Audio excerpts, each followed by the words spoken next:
I heard from my sources that this announcement came as a huge surprise at the palace. What are you hearing? I've heard the exact same. The thing about Clive is, Clive joined, I think I'd been there a few years when he came in, and he has worked his way up, without question. And he always got on with the king. I remember, he had a good relationship with him, and that relationship has evolved, and he has become this trusted advisor. But I also know from experience, two things. They don't just... when somebody's leaving, we all normally find out before it gets released to the public, so we're all aware of what's happening, because it's somebody, stepping down. So that was a bit odd. And then what I'm hearing is the same as what you've heard, is that, no one was aware that this was going to happen, this was taking place. It's almost like it's suddenly... being decided within the last few weeks. Well, and it's a very interesting timing. Well, that's what I was going to say. The timing seems weird. So we're saying this because this comes 2.5 weeks after Harry's secret meeting with the King. Now, as we told you here on Royals Uncensored, the only people that knew that meeting was taking place was the King, Meghan and Harry, not William and Catherine, Prince and Princess of Wales, not Clive Alderton, through whom all dire engagements go, and Queen Camilla was there too. Now, I can only imagine that if you are a principal aide and you have been, as Mark says, the archetype of so many fundamental things, including Megxit, let's not forget, and the Sandringham Summit, which was presided over by Clive Alderton and where Harry left not getting what he wanted, which was half in, half out. Might it be a fly in the ointment, a thorn in the side, to then know that the King has gone ahead with this meeting, possibly, and I say possibly, against Sir Clive's advice? It could be, and I think this is the thing about these positions. It's extraordinary, Katie, as a witness. They are there to protect the crown. That's what they're there for. They're not, believe it or not, they're not there just to protect the individual. They're there to protect the crown, protect the monarchy, and they're there to advise and to guide and to keep them right. And the King is the kind of person who is, very wise. He's been there many years. He's developed the role of the Prince of Wales. He's now the King, and he'll listen to the advice, but it doesn't mean to say he'll take it. So he can refuse to take it, and it could get to a point where maybe Clive has been given advice. He might keep saying no to him, and Clive's thought, "What's the point?" And I think this meeting, if Clive really was worried about it or was against it, and the meeting went ahead, it's going to probably, I suppose, it's going to make you feel devalued. It's probably going to make him think, "What's the point?" That might be one of the reasons. What's your take on this, Eve? Because you must have brushed up against some of these Machiavellian men in grey suits. I mean, how much power do they actually wield? They do have a lot of power. My first thing, when I was sitting reading this in the bath, was... Take that image, everybody. I thought to myself, I hope this doesn't mean the King's not as well as we hope he is. Why do you think that? Because I think that after serving him so well for so long, if this is one of the last things that happens, he'll say, I'm sorry he did that. He didn't need to do that. He had been growing on so well with the country, with his role, with his job. I think many of us feel that Harry and Meghan have made things very difficult. There's a very specific kind of royal headline that only seems to exist in this one bizarre subgenre of tabloid coverage: the reverse headline. Reverse Megxit, undoing the split, unwinding what was once framed as a permanent dramatic exit. It's the royal equivalent of a movie studio announcing a director's cut nobody asked for, except this time the plot everyone's debating is whether Prince Harry is actually quietly finding his way back into the family fold, or whether something a little more calculated is happening behind palace doors.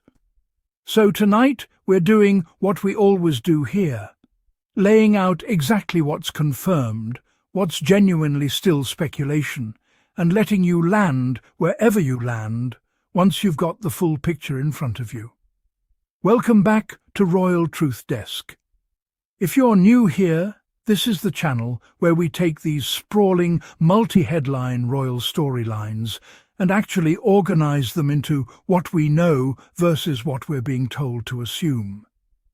Today's topic is a big one, the so-called reverse Megxit narrative, Harry's reunion with King Charles, a high-profile July visit to the UK, and the renewed speculation swirling around the Sussexes' future ties to Britain.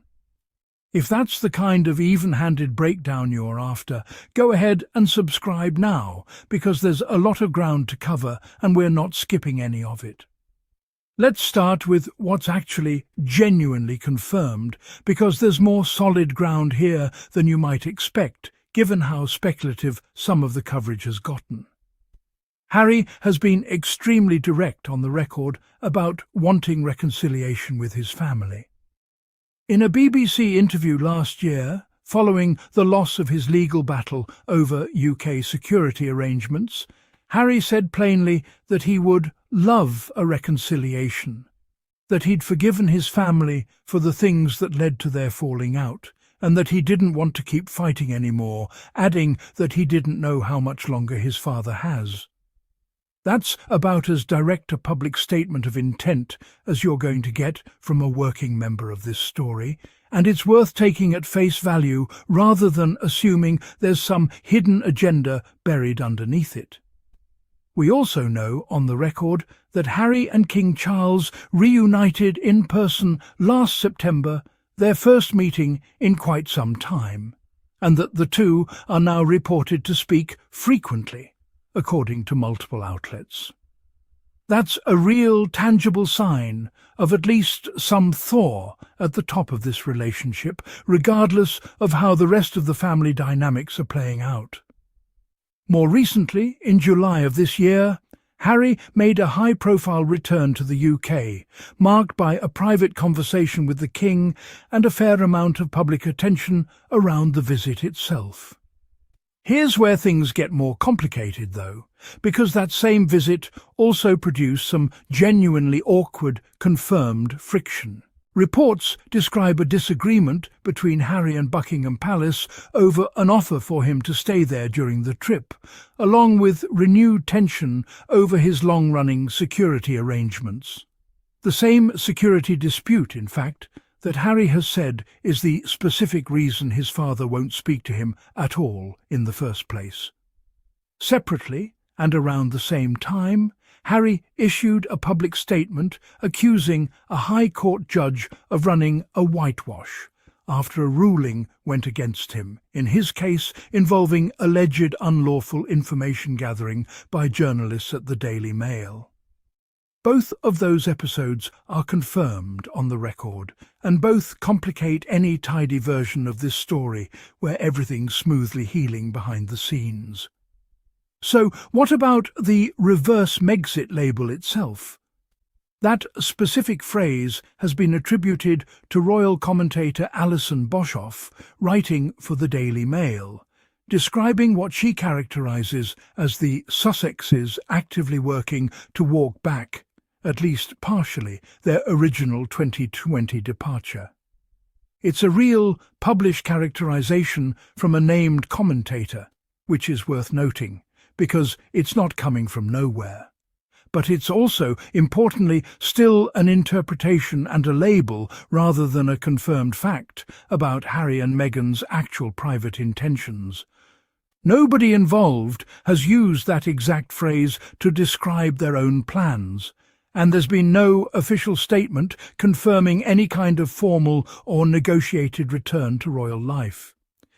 This is really the crux of where this story splits into confirmed fact versus speculation, and it's worth being precise about it. What's confirmed? Harry has said in his own words that he wants reconciliation. He and Charles have met, reportedly multiple times, and are said to speak more regularly now. Harry made a notable UK visit this July. What's still speculation, the specific motivations behind any of this, whether it's being driven primarily by Harry, by Charles, or by some shifting balance of influence between Montecito and the palace, and whether any of it is connected in any way to Harry and Meghan's commercial ventures, as some coverage has implied without offering much in the way of direct evidence. That particular thread, the idea that changing business fortunes might be part of what's motivating renewed family contact, shows up frequently in commentary, but it's an inference being drawn by outside observers rather than something either Harry or Meghan has confirmed themselves. It's also worth flagging how differently various outlets and commentators are reading the exact same set of facts. Some coverage treats the September reunion and the July visit as clear evidence of a genuine ongoing thaw, part of a father reaching out to a son while dealing with his own health situation and simply wanting more time with his family before it's too late. Other commentary reads the identical events far more sceptically, framing the reconciliation as something closer to a calculated strategic manoeuvre, with speculation about shifting power dynamics between the various parties involved. And still other reporting leans into a starker, more pessimistic read entirely, describing reconciliation between Charles and Harry as extremely unlikely given the depth of the rift, particularly the parts involving Prince William, who by several accounts hasn't seen Harry since 2024 and hadn't spoken to him for some time, even before that. That's an important detail to sit with, actually, because whatever is or isn't happening between Harry and Charles specifically, the relationship with William appears to be its own, separate, and seemingly much colder story. Multiple reports describe William's stance toward his brother as considerably more distant than his father's, with tensions tracing back through Harry's memoir Spare and the Sussexes Netflix documentary. If reconciliation with Charles genuinely continues to progress while the Harry-William relationship remains frozen, that raises a real legitimate question about what any of this looks like once William eventually becomes king himself. Whether a warmer Charles-Harry relationship even survives the transition, or whether it's built on a foundation specific to Charles personally that doesn't necessarily carry over. The security dispute deserves its own honest mention here too, because it sits right at the centre of practically everything else in this story. Harry has said explicitly that this issue, the 2020 decision removing his automatic UK police protection, upheld again on appeal last year, is the specific reason his father currently won't speak to him. There have also been separate reports dating back to earlier this year, suggesting the possibility of some kind of policy reversal on his security arrangements, tied partly to speculation about the King's health and a broader appetite for reconciliation. None of that has been confirmed as an actual policy change at this point. It remains reported speculation from unnamed sources, not an announced decision. But it's clearly one of the most concrete recurring threads tying together nearly every other part of this story, because as long as it's unresolved, it appears to be the single biggest practical obstacle standing between reconciliation in theory and Harry actually feeling comfortable bringing his family back to the UK in practice. So where does all of this actually leave us? Genuinely somewhere in the middle. And we think that's the honest answer rather than a cop-out. There's real confirmed movement here. Meetings between Harry and Charles, a stated desire for reconciliation directly from Harry himself, a notable summer visit. There's also real confirmed friction from that exact same visit, a security dispute, a palace disagreement over accommodations, a public legal spat with a judge. And layered on top of all of that confirmed material is a whole separate layer of interpretation, motive guessing and competing narratives from commentators who are looking at the identical set of facts and reaching very different conclusions about what it all actually means and who's really driving it. That's honestly just what royal reporting looks like in real time, before anything gets a clean, official resolution. A reconciliation process, if that's genuinely what this is, doesn't usually move in a straight line. And it doesn't usually come with an official announcement clarifying who initiated what and why. It moves in fits and starts, with plenty of setbacks mixed in among the progress, exactly the way this story has actually played out over the past year. So here's where we hand it to you. Do you read this as a genuine, if messy, reconciliation slowly taking shape? Or do you think the more sceptical commentary has a point about strategy and shifting power dynamics being the real story here? And what do you make of the William question? Does a warmer relationship with Charles even matter long-term if the relationship with the future king stays this frozen? Drop your honest take in the comments, and we mean genuinely honest. We'd rather see real disagreement down there than everyone converging on the same conclusion. Before we wrap up, if you appreciated us laying this one out with the full context, instead of picking a side and running with it, do us a favour and subscribe to Royal Truth Desk if you haven't already, and turn on notifications, because this story is clearly still developing, and we'll be tracking every confirmed update as it comes. If you're already subscribed, drop a like, share this with someone who's been trying to keep track of this increasingly tangled family story, and let us know in the comments which part of this whole situation you want us to dig into next.